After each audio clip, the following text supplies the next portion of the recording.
Buenas tardes a todos y bienvenidos a este webinar sobre regulación financiera que realizamos desde la Escuela de Práctica Jurídica de la Universidad Complutense de Madrid.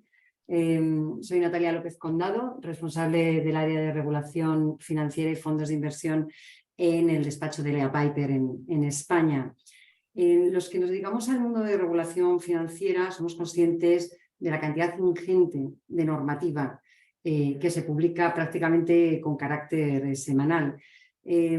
Además, como no podría ser de otra manera, el desarrollo tecnológico, la innovación, causa un impacto muy importante en el sector financiero y de ahí que hoy queramos compartir con vosotros y comentar tres novedades que tienen mucho que ver con el mundo de la innovación.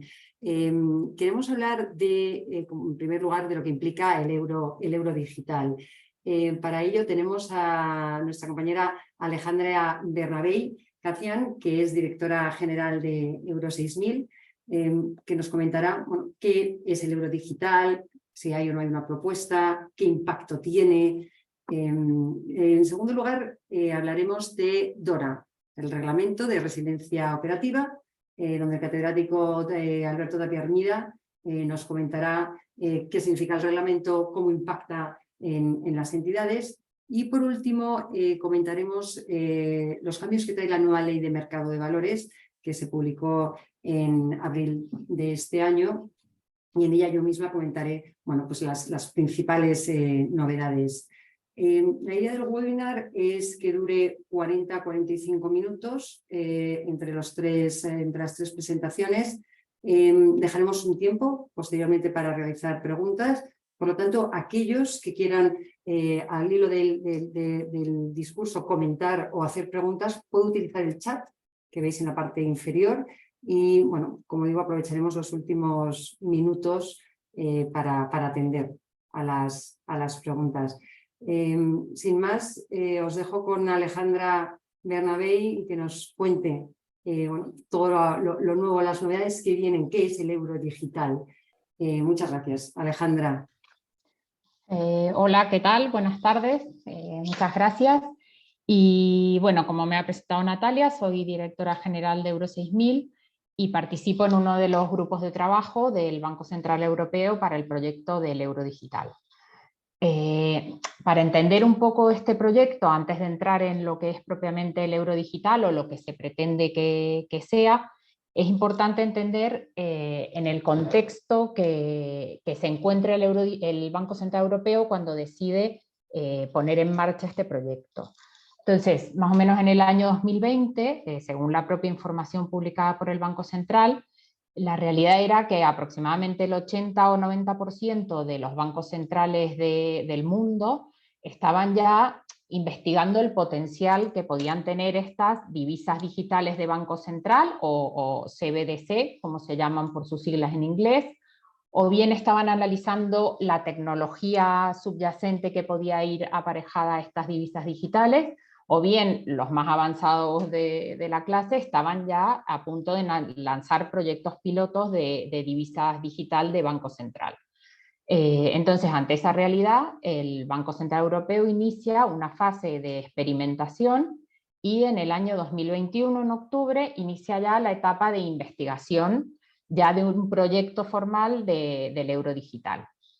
Entonces, a esta realidad, digamos, se le suman dos cuestiones más que hacen que este proyecto coja realmente tracción. Por un lado, la digitalización. O sea, la digitalización impacta en todos los aspectos de la vida cotidiana y también en los pagos. Los pagos digitales no han hecho más que crecer, o sea, digamos que el porcentaje de pagos que a día de hoy se hacen de manera digital pues no para de aumentar. Desde después de la pandemia esta tendencia ha ido en aumento, y no solo porque se hagan transacciones, o sea, un mayor número de transacciones en comercio electrónico, sino que el pago presencial, digamos, el pago que se hace en una tienda, a día de hoy están teniendo mucha mayor presencia los pagos digitales frente a los pagos en efectivo.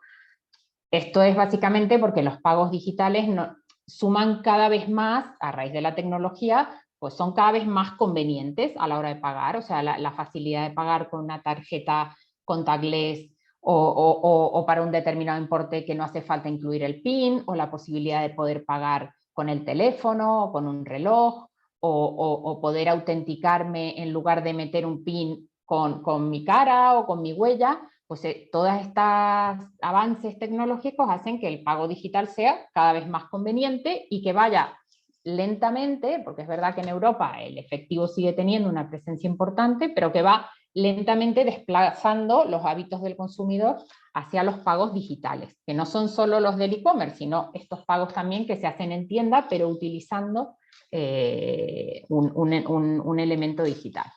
Entonces, esta digitalización lleva a este mayor volumen de pagos digitales, y en Europa esto hace que se lea también desde un punto de vista estratégico. ¿Por qué? Porque estos pagos digitales a día de hoy están dominados, por decirlo no en sentido técnico, pero están dominados por empresas privadas.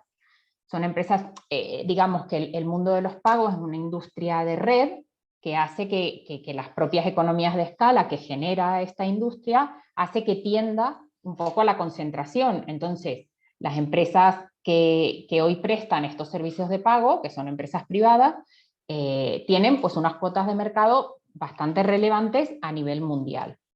Y en Europa esto le suma su componente estratégico, y es que en Europa, digamos que estas empresas no son empresas europeas, son empresas pues, que no son extracomunitarias. Entonces, la autoridad lo que se plantea es, realmente están preocupados por decir, pues realmente tenemos un riesgo en que los pagos, sobre todo los pagos retail, los pagos del día a día de cada ciudadano, desde que se levanta hasta que se acuesta, esa masa de pagos digitales realmente puede implicar un riesgo que a día de hoy estén gestionados completamente por empresas que no son europeas.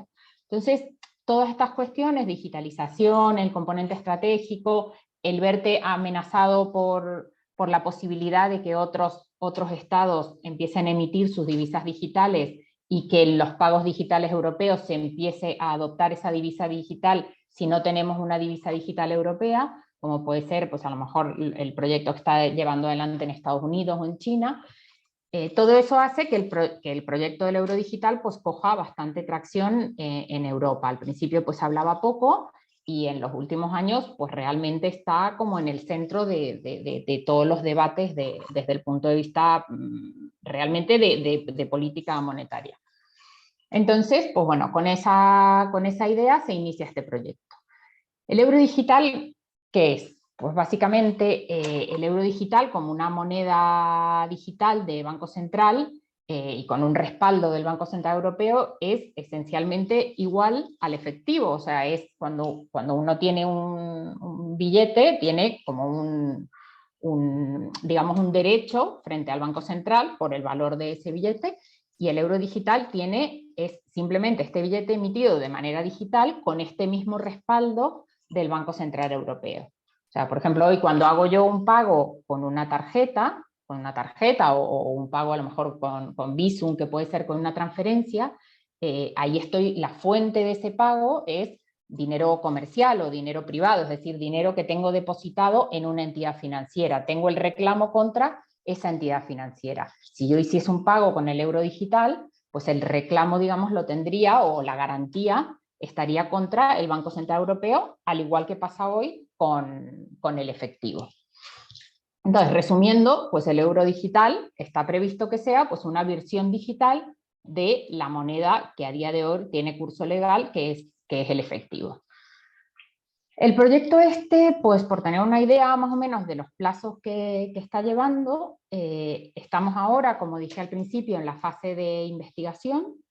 La fase de investigación está previsto que termine en octubre de este año, del 23, y en ese momento el Banco Central Europeo va a emitir un reporte de finalización de la etapa de investigación, y ahí realmente va a emitir su advice para decir, o sea, podemos continuar con este proyecto y pasar a la fase de implementación y posterior lanzamiento, o después de este análisis pues vemos que no es necesario, o no es conveniente, hacerlo en este momento.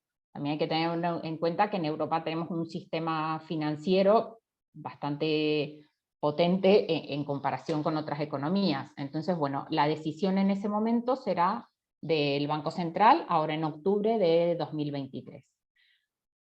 Pero este euro digital tiene que estar regulado, o sea, está dentro de la competencia del Banco Central Europeo decidir seguir adelante con este proyecto y emitir un euro digital.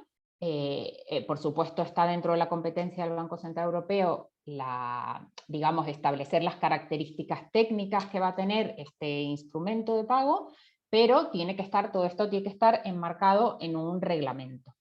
Entonces, este reglamento está siendo redactado por la Comisión Europea, y ahora recientemente, el 28 de junio, junto con también una propuesta sobre servicios de pago, propuesta de modificación de la normativa actual de servicios de pago, la Comisión Europea ha presentado el paquete se le llama el paquete de moneda única, que está formado por una regulación sobre el euro digital, una regulación sobre el estado de curso legal del efectivo para mostrar realmente la garantía de que el efectivo se va a seguir utilizando y por supuesto se va a seguir emitiendo y por supuesto va a estar a disposición de todos los ciudadanos, y luego un paquete destinado a los prestadores de servicios de pago que deban intervenir en este proyecto del euro digital en países cuya moneda no es el euro.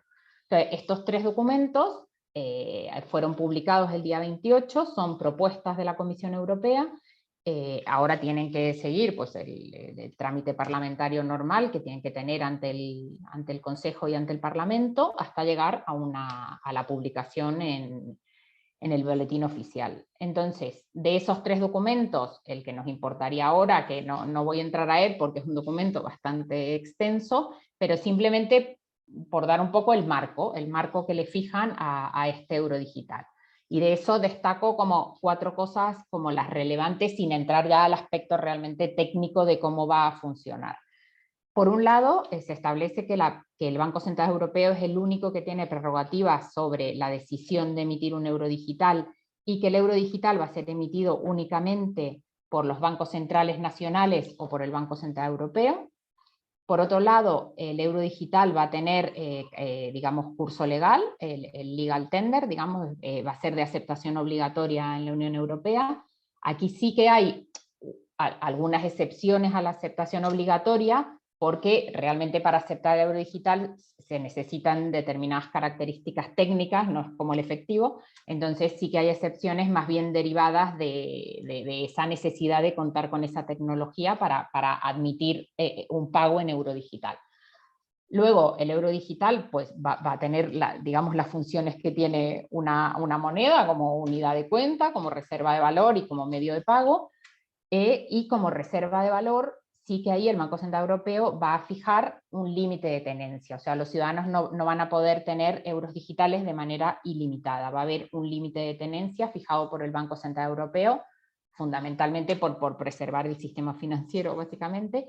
Ese límite de tenencia no está establecido aún en la regulación, en los grupos de trabajo se habla de unos límites alrededor de 1.000 o 3.000 euros, y luego va a tener la función de medio de pago, que realmente ese es el elemento que se ha buscado con esta divisa, no que sirva como una reserva de valor ni como una especulación como pueden ser alguna criptodivisa, sino que realmente sirva como un medio de pago accesible a todos los ciudadanos.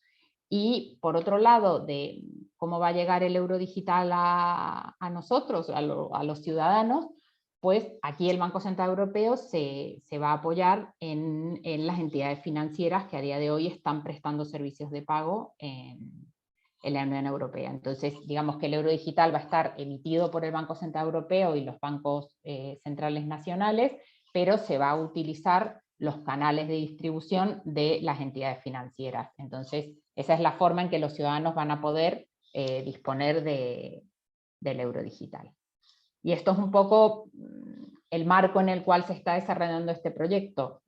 Todavía queda un largo camino porque se prevé una fase de implementación, si es que sigue adelante, de 3 años, y recién se podría plantear un lanzamiento en 2026 aproximadamente. O sea que todavía pues queda bastante por hacer, pero bueno, pues esto ya está allí y desde luego cuenta con un apoyo bastante importante del Eurosistema. O sea que bueno, creemos que es algo que sí que está para quedarse.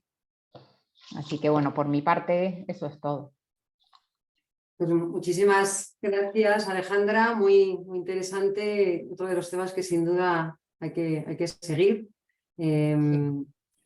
Y justamente Alejandra Bernabé es una de las profesoras que va a impartir la parte de servicios de pago, además, donde también tratarás el tema del euro digital, en un curso de regulación financiera que hemos montado desde DLA Piper para la Escuela de Práctica Jurídica en la Universidad Complutense de Madrid. Es un curso de regulación financiera que está codirigido con Alberto Tapia Armida, que luego nos va a hablar de Dora, y por mí.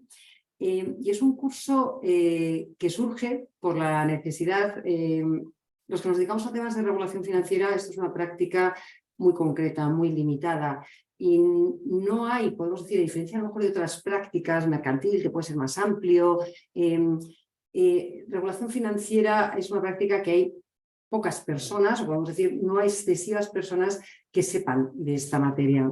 Y, por ejemplo, en el despacho, para contratar a gente, pues me he encontrado que no hay excesiva, es decir, que no hay muchos expertos. Entonces, por eso surgió la necesidad de hacer este curso de regulación financiera, que está destinado básicamente a licenciados o graduados en Derecho, que quieren ampliar su formación en materia de regulación financiera, bien porque quieren unirse a un despacho nacional, internacional y trabajar en el mundo de la regulación financiera, bien porque quieren entrar a trabajar en un banco, en una banca privada, en un banco de inversión, en una gestora de instituciones de inversión colectiva, en empresas de servicios de inversión, bien porque a lo mejor quieren ser compliance officer, es decir, llevar a cabo el rol de cumplimiento normativo, que como sabéis cada vez hay más interés y las empresas tienen obligación de tener esta figura.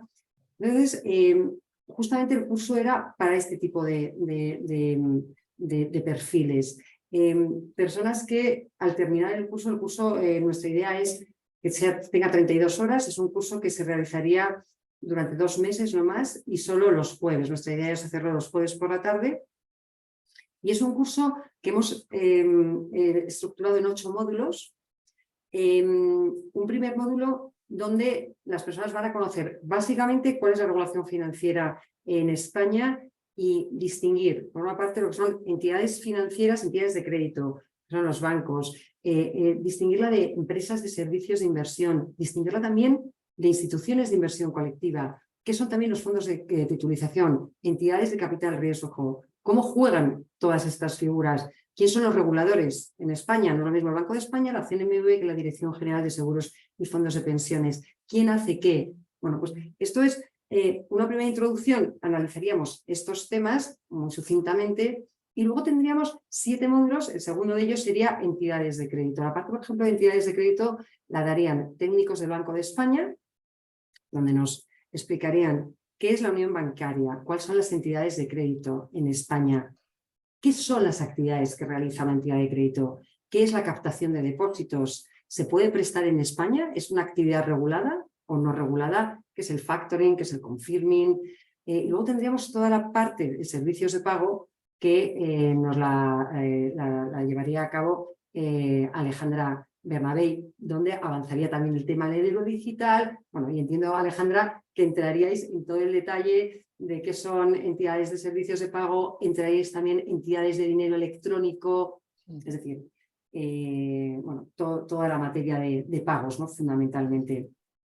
Tendríamos también un tercer módulo de empresas de servicios de inversión, es decir, entender qué son, diferenciar sociedades de valores, agencias de valores, gestoras de carteras, empresas de asesoramiento financiero. ¿Qué es MiFID? Es decir, entiendo que aquellos que están en el mundo de regulación financiera saben qué es MiFID, pero ¿cómo impacta MiFID? Hablar de la nueva ley del mercado de valores, que luego haremos también alguna reseña a este tema. ¿Qué son los servicios de inversión? qué es gestionar carteras, qué es el asesoramiento en materia de inversión, qué es la custodia, cómo se comercializan en España productos financieros. En este módulo de empresas de servicios de inversión también tendremos una parte dirigida a criptoactivos, a MiCA, el reglamento de criptoactivos, a DORA, que luego nos comentará Alberto Tapia Armida.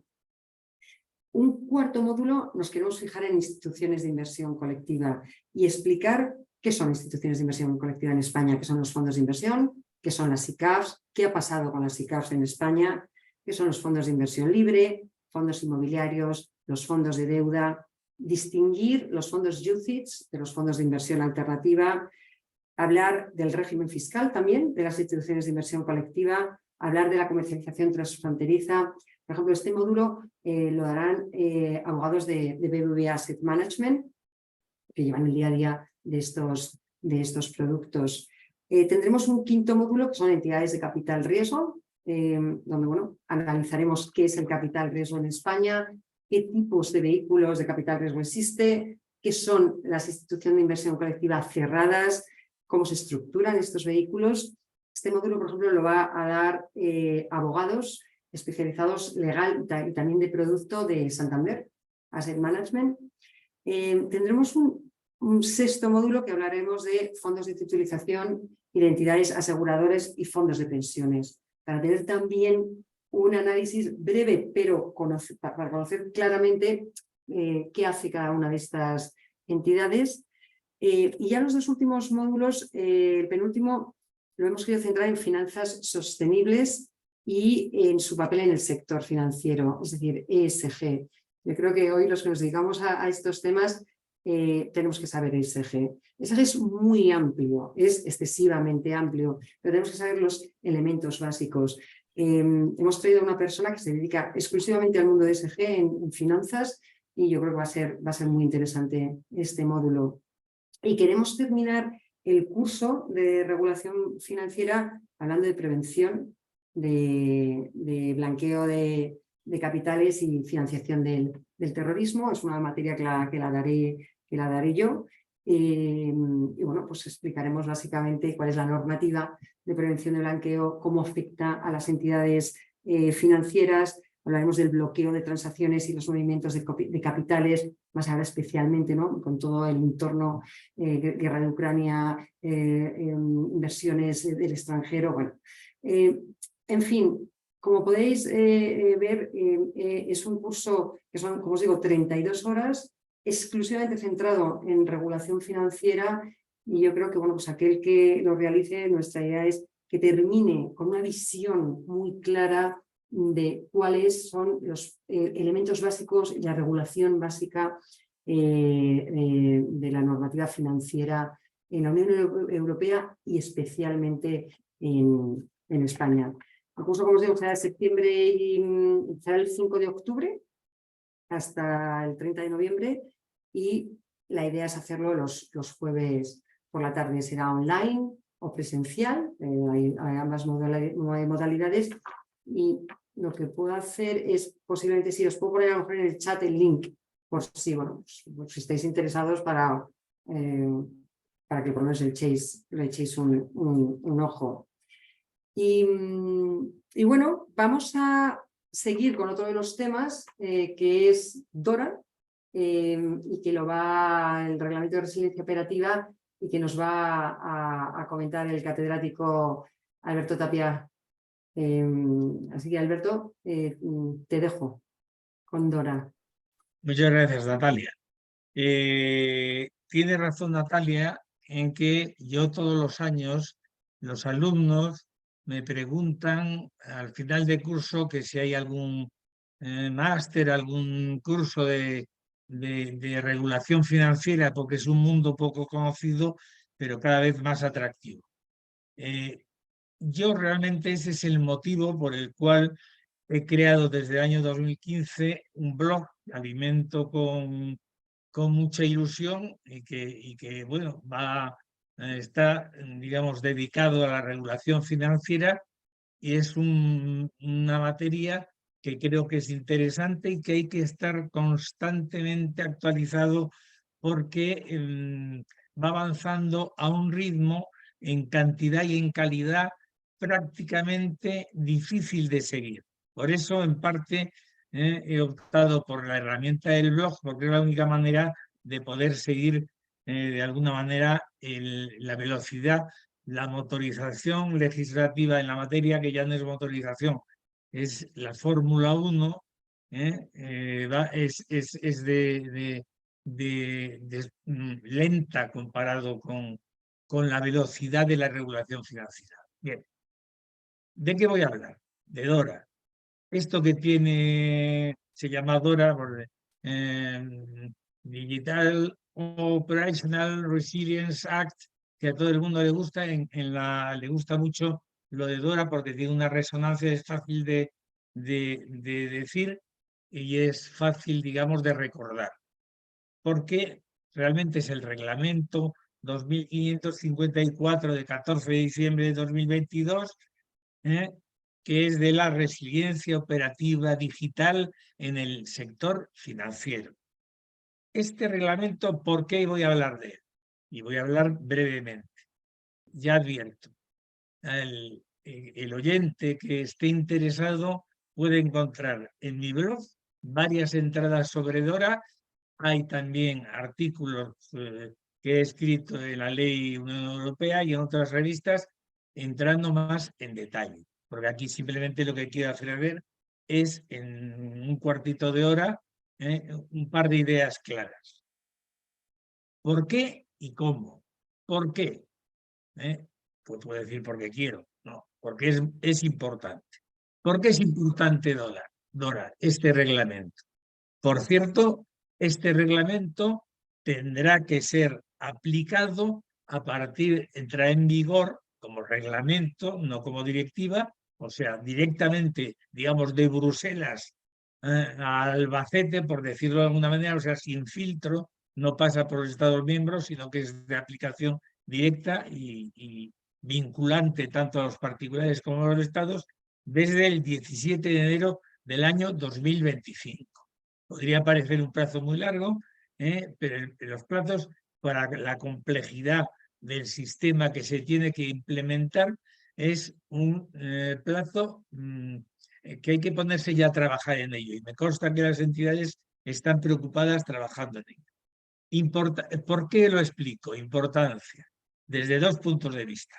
Importancia cuantitativa e importancia cualitativa. ¿Por qué digo importancia cuantitativa? Porque DORA se aplicará y se aplica a todos los intermediarios financieros de los tres sectores del mercado financiero.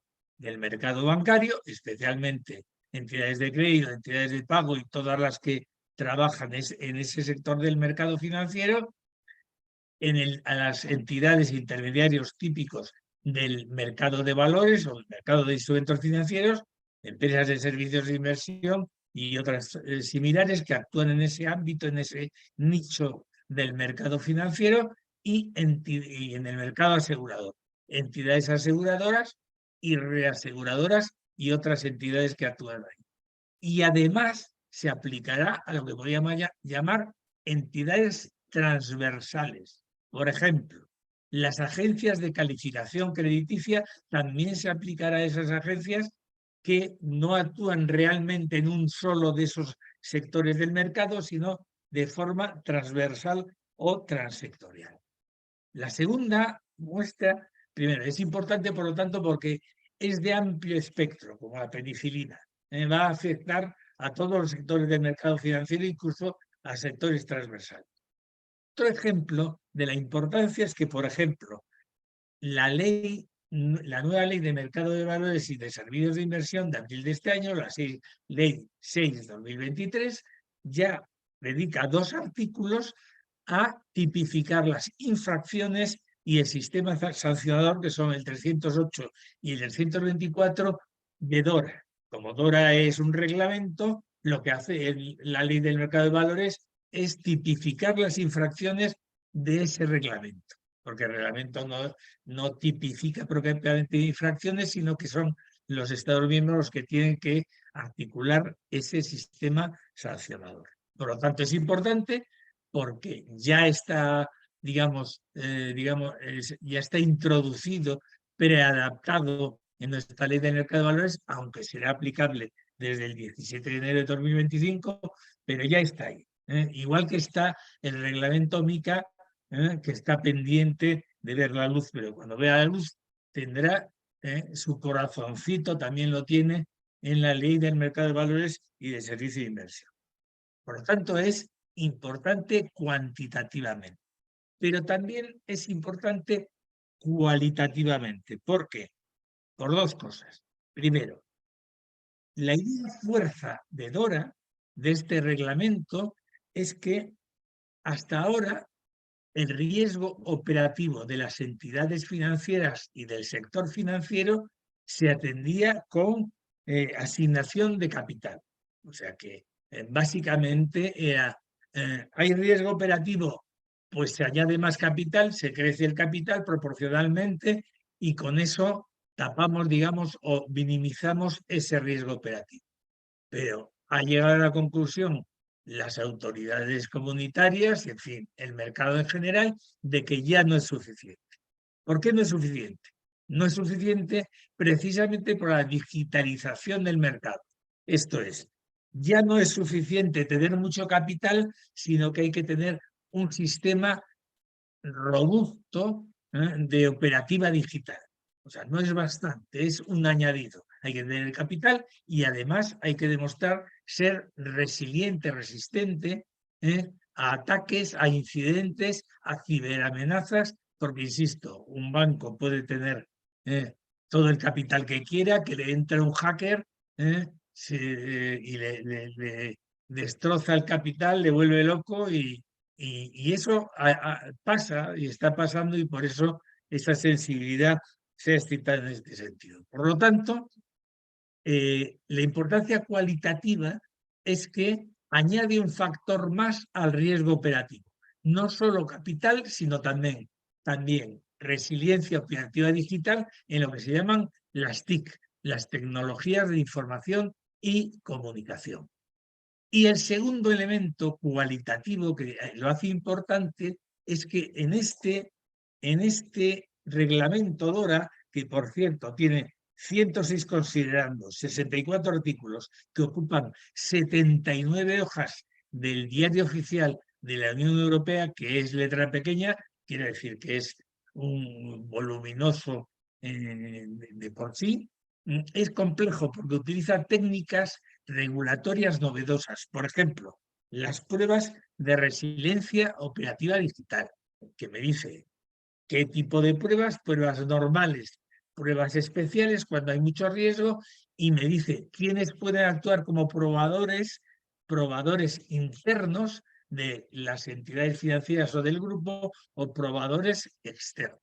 Por lo tanto, esas son las dos razones de la importancia de tener un especial interés y de dirigir un interés hacia este reglamento tan complejo. Quiero decir que para los que nos dedicamos a la regulación financiera, una primera lectura de Dora, en la primera vez parece que estamos leyendo un tratado de termodinámica. Quiere decir que utiliza,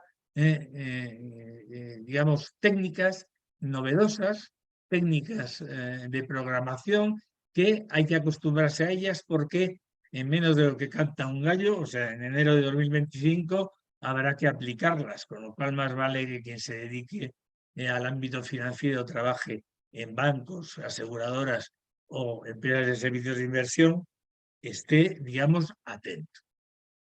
¿Cómo voy a explicar para consumir los 5 minutos que voy a dedicar a esto? Aspectos generales, estructura y funcionamiento de Dora. Aspectos generales. Dora afecta internamente y externamente. ¿Qué quiere decir? Afecta a las entidades financieras, bancos, aseguradoras, empresas de servicios de inversión, agencias de calificación crediticia. Pero también afecta a otros dos artistas invitados, invitados, digamos, de lujo, porque afecta a los supervisores que supervisarán la aplicación de Dora y afecta, y esto es muy importante y tiene relación con lo que decía Alejandra en su ponencia, que gran parte de los proveedores terceros de servicios digitales de TIC, de tecnologías de información y comunicación, son gigantes digitales que normalmente no residen en Europa, pero son proveedores terceros de servicios digitales. Quiere decir, un banco se dedica a la intermediación financiera, no directamente a la tecnología digital.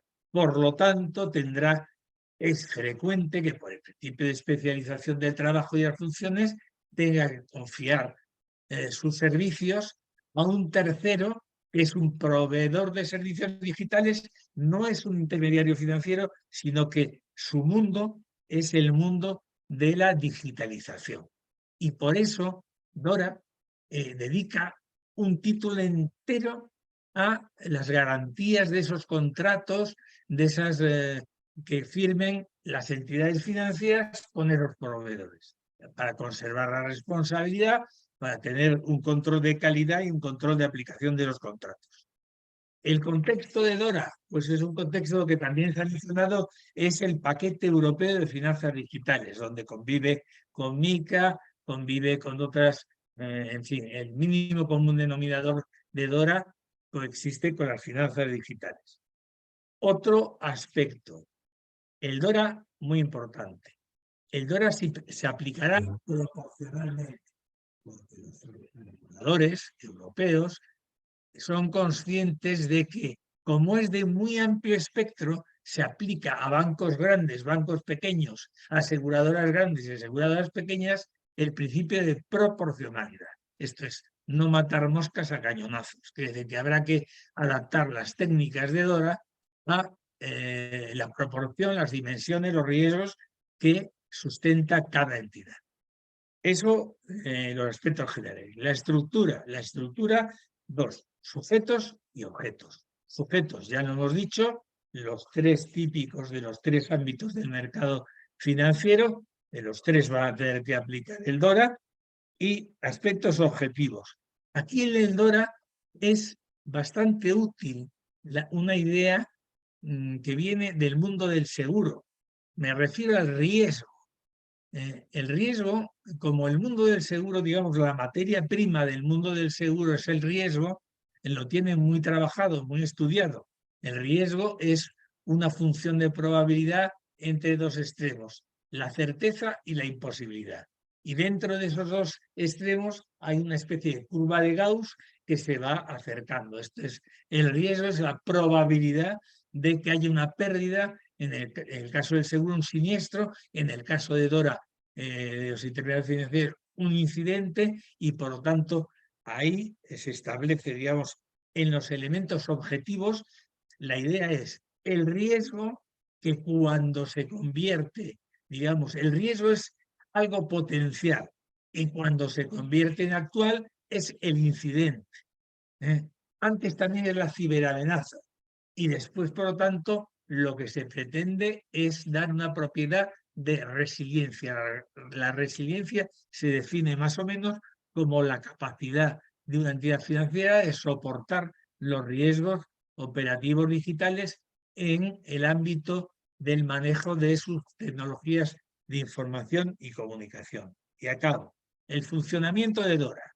El funcionamiento de Dora pasa por... El funcionamiento es muy complejo, pero pasa por tres fases. Si quisiéramos sintetizarlo al máximo, primera fase, gestión de la resiliencia operativa digital. Esto es, las entidades financieras tienen que tener un marco de gestión de resiliencia operativa digital y tienen que tener un marco de gestión interno de ellas mismas y de sus grupos y un marco de gestión interno cuando externalizan a terceros proveedores de servicios digitales de tecnología de la información. Por lo tanto, primera fase, gestión. Gestione usted bien la resiliencia operativa digital.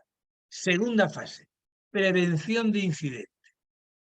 Prevención de incidentes que se basa fundamentalmente en las pruebas de resiliencia operativa digital. Tiene que hacer usted pruebas normales, pruebas especiales, puede utilizar probadores internos, puede utilizar probadores externos, y DORA detalla de manera muy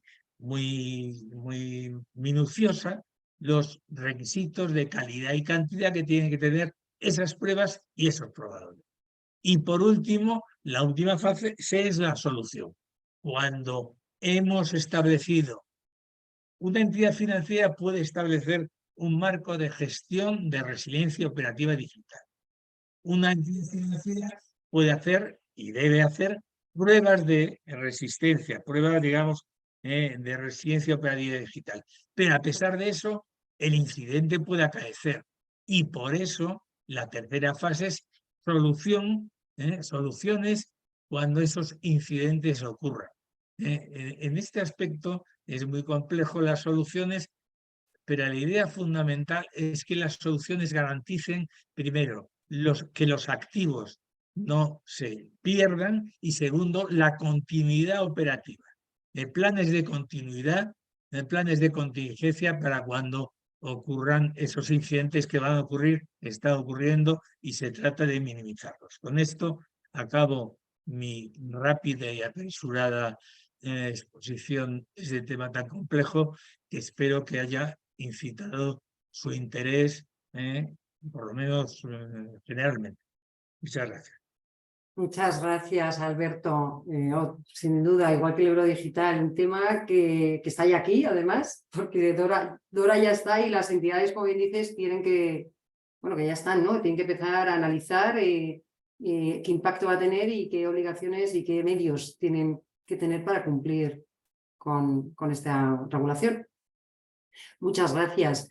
Bueno, pues yo voy a terminar con el último punto del webinar, que es hablar sobre la Ley de Mercado de Valores.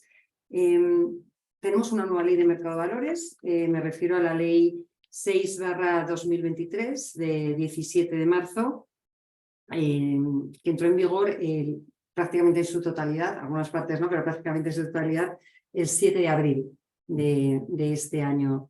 Se trata de una ley nueva, en el sentido de es una ley que deroga la Ley de Mercado de Valores anterior. Es una ley marco, cuya idea es tener la ley marco y 3 reales decretos que la desarrollan. Va a haber un real decreto que regule las empresas de servicios de inversión, un segundo real decreto que regule los instrumentos financieros, la admisión a negociación, el registro de valores y las infraestructuras de mercado, y un tercer real decreto que desarrolle las potestades de supervisión y las facultades administrativas de la CNMV. La Ley de Mercado de Valores trae varias novedades. Os voy a citar 3 o 4 de ellas, porque podríamos estar realmente toda la tarde hablando de las novedades. Pero por el tema del tiempo, voy a citar las que me parecen a mí más interesantes. La primera, y al hilo de lo que han comentado mis compañeros, temas de nuevas tecnologías, Dora, el euro digital, la primera es el tema de los criptoactivos. ¿Cómo entran los criptoactivos o cómo se regulan de alguna manera en la Ley de Mercado de Valores? Sí. La Ley de Mercado de Valores introduce una serie de modificaciones para anticipar el régimen local a las normas europeas que se están tramitando, eso que llamamos el paquete de finanzas digital de la Unión Europea, y se refiere fundamentalmente a 3 reglamentos. Uno de ellos ya hemos hablado, es el reglamento DORA. Otro de ellos, lo ha comentado también Alberto, es el reglamento MiCA. MiCA es el reglamento de mercado de criptoactivos. Es un reglamento que va a establecer, establece un régimen paneuropeo para los criptoactivos, incluidos aquellos que no quedan actualmente regulados, al no ser ni instrumentos financieros, que quedarían regulados por la Ley de Mercado de Valores, ni tampoco dinero electrónico. Y el tercer reglamento al cual nos tenemos que adaptar es el reglamento de infraestructuras de mercado basadas en la tecnología de registros distribuidos. Eso que se conoce como TRD, que en inglés las siglas son DLT, Distributed Ledger Technology. Bueno, Pues como digo, lo que hace la Ley de Mercado de Valores es introducir una serie de modificaciones para adaptar el régimen español a estas 3 normas que vienen. En concreto, se añade una previsión adicional en la definición de instrumento financiero para confirmar que los criptoactivos, es decir, los instrumentos financieros que están representados mediante sistemas basados en tecnologías de registros distribuidos, caen dentro del ámbito de aplicación de la Ley de Mercado de Valores. Es decir, la idea es quitar cualquier tipo de dudas a que el uso de tecnología de registros distribuidos no obsta para la calificación de un activo como instrumento financiero. También se introducen una serie de adaptaciones para la aplicación de la normativa de la Unión Europea, entre las que destaca la designación de la CNMV como la autoridad competente para la supervisión de la emisión, la oferta y la admisión a negociación de determinados criptoactivos que no sean instrumentos financieros, porque evidentemente los que son instrumentos financieros, la CNMV ya tiene potestad bajo la Ley de Mercado de Valores antigua, y también se va a introducir un nuevo régimen especial de infracciones y sanciones. Entre ellos, por ejemplo, los que ha comentado de DORA, ¿no?, que ha comentado ya el profesor Tapia Armida. La idea es que una vez que entre los reglamentos en vigor o que tengan que empezar a aplicarse en los distintos Estados miembros, por ejemplo, a mí que el año que viene, en el año también 2025, CNMV ya tenga las potestades y las facultades para supervisar el régimen de estos criptoactivos. Un segundo tema que me gustaría comentar por su interés es la Ley de Mercado de Valores incluye novedades cuya finalidad es la protección del inversor. En 2 áreas me gustaría indicarlos. Una es, bueno, por una parte es se incluye el quick fix de MiFID. Sabéis que MiFID, la directiva MiFID II tenía un quick fix que incluía varios cambios y la Ley de Mercado de Valores introduce algunos de ellos. Por ejemplo, el primero, se va a establecer por defecto el formato electrónico para el envío de información a los clientes, salvo que el cliente minorista haya solicitado recibir la información en papel. En ese caso se va a tener que proporcionar en papel y de forma gratuita. Pero como vemos, en un mundo donde la tecnología, donde hay un desarrollo cada vez mayor, la idea es, por defecto, se va a enviar toda la información a los inversores por formato electrónico. Principalmente, bueno, la idea sería posiblemente el email, ¿no? Salvo, como os digo, si el cliente minorista dice que lo quiere recibir en papel. En ese caso, hay que enviar, las entidades financieras tienen que enviar toda la información en papel. Otro de los cambios que hay es que se va a eximir a las entidades financieras del cumplimiento de determinadas obligaciones de información, por ejemplo, sobre costes, gastos, declaración de idoneidad, evaluación periódica de idoneidad, cuando se presten servicios a clientes profesionales, salvo que los clientes profesionales comuniquen que quieren beneficiarse también de dichos derechos. Uno de los temas que más yo creo que a mí me han llamado la atención leyendo la Ley de Mercado de Valores en aras a la protección del inversor es proteger al inversor frente a entidades no autorizadas que hacen publicidad en Internet, a través de redes sociales. Lo que la Ley de Mercado de Valores ha exigido en este caso ha exigido a determinados prestadores de servicios, es decir, a buscadores de Internet, a redes sociales y a medios de comunicación, que si quieren anunciar o incluir en sus redes sociales una entidad que realice anuncios en relación a servicios de inversión o productos financieros, estas redes sociales, estos buscadores de Internet, tienen la obligación de recabar a los potenciales anunciantes de estos instrumentos o servicios financieros la información que indique que estas entidades cuentan con la correspondiente autorización del regulador, que sea, en caso CNMV en España, Banco de España, Dirección General de Seguros y Fondos de Pensiones, si fuera extranjero, del regulador de donde sea la entidad.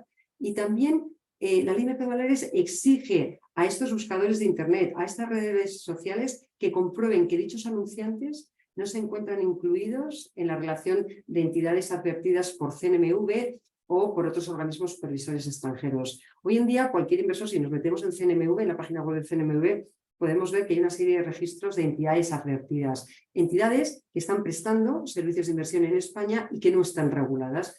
Entonces, me llama la atención porque en ese afán, evidentemente, de proteger al inversor, lo que la Ley de Mercado de Valores ha hecho es exigir a esos buscadores de Internet, pues a esos Google, a esas redes sociales, que si quieren permitir que anunciantes hablen de instrumentos financieros, confirmen esos anunciantes que son entidades reguladas. Otro de los cambios que incluye la nueva Ley de Mercado de Valores es el nuevo régimen prudencial para las empresas de servicios de inversión. Hoy en España tenemos 4 tipos de empresas de servicios de inversión. Tenemos las sociedades de valores, tenemos las agencias de valores, tenemos las sociedades gestoras de carteras y tenemos las empresas de asesoramiento financiero. Y ahí, dentro de estas 4, bueno, hay varios tipos y tendrá que tener un capital mayor o menor según las actividades que realicen. Bueno, estas ideas va a cambiar, es decir, este régimen, esta clasificación va a cambiar. El nuevo régimen que incluye la Ley de Mercado de Valores es el siguiente. Vamos a separar a las empresas de servicios de inversión en 4 tipos. La primera son las entidades de tamaño muy grande. Con carácter general me estoy refiriendo a empresas de servicios de inversión que tengan un activo, el valor total de sus activos sea igual o superior a 30.000 millones de euros. Estas empresas de servicios de inversión deberán obtener autorización como entidad de crédito y serán consideradas entidades de crédito a todos los efectos, por lo que serán supervisadas ya por Banco de España y estarán además sujetas, bueno, pues a la supervisión prudencial del Reglamento 575/2013. En la segunda categoría serían entidades de tamaño grande, es decir, son entidades que no son de tamaño muy grande, pero sí tienen activos de valor igual o superior a 15.000 millones. Estas empresas de servicios de inversión de tamaño grande no necesitan convertirse en entidades de crédito, pero sí estarán sujetas a los requisitos prudenciales establecidos para las entidades de crédito. Si bien serán empresas de servicios de inversión autorizadas y como tales serán supervisadas por CNMV. La tercera categoría son empresas de servicios de inversión de tamaño medio, es decir, son empresas de servicios de inversión que no son de tamaño muy grande ni grande, pero tengan activos por valor igual o superior a 5.000 millones. Estas empresas de servicios de inversión solo estarán sometidas a la normativa prudencial de las entidades de crédito cuando así lo determine la CNMV y deberá cumplir con las condiciones que se establezcan reglamentariamente, según teniendo en cuenta pues, su tamaño, su naturaleza, la escala y la complejidad de sus actividades. Y por último tenemos las ESIs de tamaño pequeño, aquellas empresas de servicios de inversión que no sean de tamaño ni muy grande, ni medio. Estas de tamaño pequeño sí quedan sometidas a la regulación prudencial de la Ley de Mercado de Valores y de su desarrollo reglamentario y serán supervisadas por la CNMV. Creemos que en España la mayoría de empresas de servicios de inversión que tenemos, las sociedades de valores, las agencias, las gestoras de carteras y las empresas de asesoramiento financiero, prácticamente la mayoría van a ser entidades de tamaño pequeño, por lo cual no tendrán que convertirse ni en entidades de crédito, ni estar sujetas al régimen prudencial. Y en esta línea, uno de los temas que va a cambiar y que ha sido motivado justamente por este nuevo régimen prudencial son las empresas de asesoramiento financiero. Como bien sabéis, la cuarta categoría de empresas de servicio de inversión son empresas que se dedican a prestar el servicio de asesoramiento en materia de inversión, es decir, recomendación en materia de inversión. Hoy en día, las empresas de asesoramiento financiero pueden ser personas físicas o personas jurídicas. Bueno, con el nuevo régimen prudencial que os he comentado, la categoría de empresa de asesoramiento financiero se va a quedar exclusivamente para entidades que sean personas jurídicas, es decir, las personas físicas ya no podrán ser empresas de asesoramiento financiero. Por ello, lo que ha hecho la Ley de Mercado de Valores ha creado una nueva categoría de empresas de asesoramiento financiero que las llamamos empresas de asesoramiento financiero nacionales. Esas empresas de asesoramiento financiero nacionales no van a ser empresas de servicios de inversión. No van a ser empresas de servicios de inversión y, por lo tanto, por ejemplo, no se pueden pasaportar, no pueden prestar servicios en otros Estados miembros de la Unión Europea. A cambio, lo que sí se va a permitir en estas empresas de asesoramiento financiero nacionales es que personas físicas puedan seguir asesorando y los requisitos de capital van a ser menores que los de las empresas de asesoramiento financiero normales, que son las que quedarían como empresa de servicio de inversión y que se limitarían solo a personas jurídicas, tendrían que cumplir con los requisitos prudenciales que dice la nueva ley de mercado de valores y se podrían pasaportar. Entonces, bueno, pues es interesante por eso, bueno, pues esta creación de las nuevas empresas de asesoramiento financiero nacionales para dar cabida a esas personas físicas. Y bueno, ya son -5 y no me quiero extender para dejar, bueno, 5 minutos que tenemos por si, bueno, hay alguna pregunta de alguien que podamos atender en este tiempo. Por lo cual, vale, hay una pregunta. ¿Qué pasa con las personas físicas que sean EAF cuando se aprueba la ley de mercado de valores? Bueno, bien. Bueno, es justamente lo que estoy hablando, sí, efectivamente. Las personas físicas que a la entrada en vigor de la ley de mercado de valores sean empresas de asesoramiento financiero, con la nueva ley de mercado de valores ya no van a poder ser empresas de asesoramiento financiero y lo que podrán hacer es convertirse en empresas de asesoramiento financiero nacionales.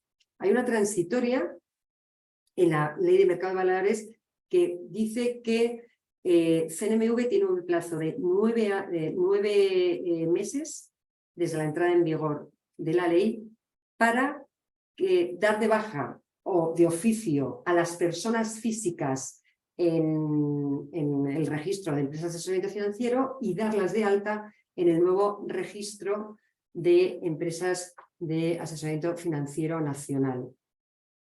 Eso es lo que ocurre con las personas físicas. Las personas jurídicas podrán optar, podrán seguir siendo empresas de asesoramiento financiero o podrán incluso optar por darse de baja del registro de empresas de asesoramiento financiero y pasar a ser una empresa de asesoramiento financiero nacional también. Buenas tardes. ¿Podría explicar la diferencia entre pagar con el euro digital y pagar con una tarjeta de débito? Yo creo, Alejandra, que esta es para ti.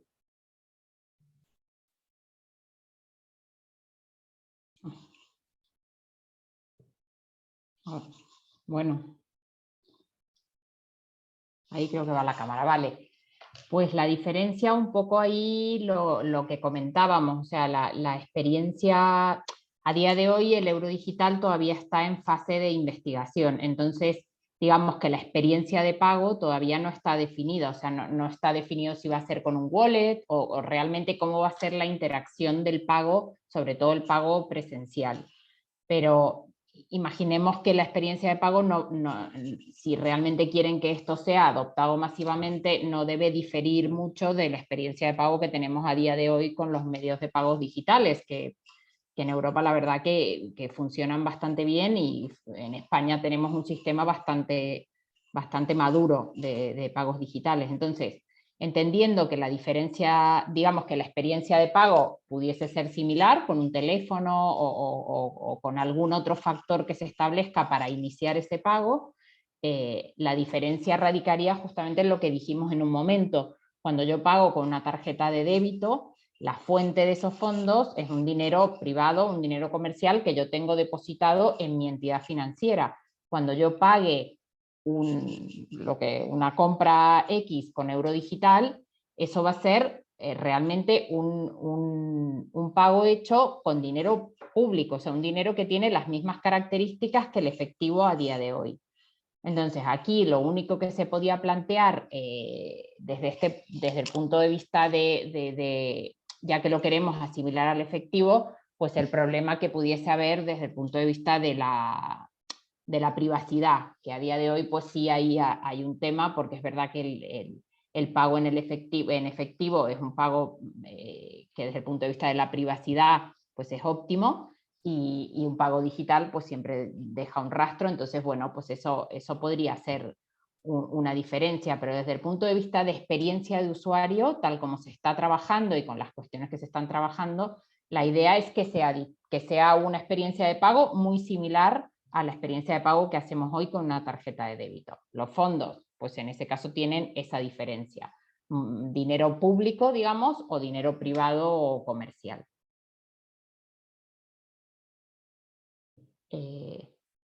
Lo de los 3 reales decretos, no sé si se refiere a los que he mencionado yo del euro digital.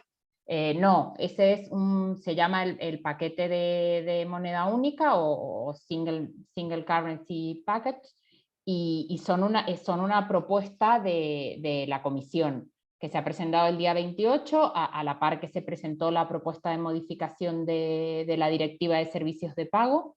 Y es una propuesta de la Comisión Europea. La Comisión Europea propuso ese texto y ahora ese texto legal pues tiene que seguir el trámite parlamentario ante el Consejo y el Parlamento hasta llegar realmente a la publicación en el Diario Oficial de la Unión Europea, y como se trata de un reglamento, tal también como lo explicaba el profesor Tapia, al tratarse de un reglamento pues va a ser de aplicación directa también. Pero no, todavía para eso falta tiempo. Muchas gracias, Alejandra.